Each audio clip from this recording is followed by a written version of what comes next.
జై శ్రీమన్నారాయణ. ఈరోజు మనం తిరుప్పావే దివ్య ప్రబంధంలో చివరిదైన 30వ ఫలశ్రుతి పాసురంలోకి ప్రవేశిస్తున్నాం. ఆండాళ్ తల్లి తాను ధరించి విడిచిన మాలను స్వామికి సమర్పించడమే కాకుండా ఈ 30 పాసురాల చక్కటి భక్తి గీత మాలికను కూడా స్వామికి సమర్పించింది.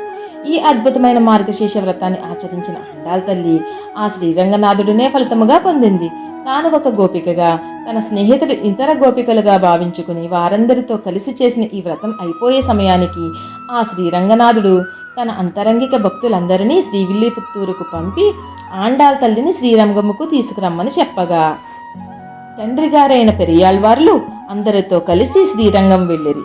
ఆండాళ్ తల్లిని అందరూ చూస్తుండగానే ఆ శ్రీరంగనాథుడు తనలో చేర్చుకున్నారు.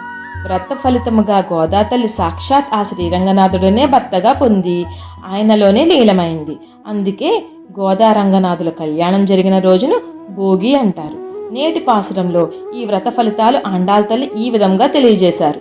ఓడలతో నిండి ఉన్న పాల సముద్రాన్ని చిలికి లక్ష్మీదేవిని పొందిన ఓ మాధవ, కేశవ, చంద్రబింబము వంటి మొహముగల గోపికలు నిన్ను కీర్తించిన విధంగా నాచే అనగా శ్రీవిల్లిపుత్తూరులో తామరపూసలమాలను ధరించిన విష్ణు చిత్తుల వారి కుమార్తె అయిన గోదాదేవి అను నాచే ద్రవిడ భాషలో చెప్పబడిన ఈ 30 తిరుప్పావే పాసురాలను ఎవరైతే క్రమం తప్పకుండా ఆచరిస్తారో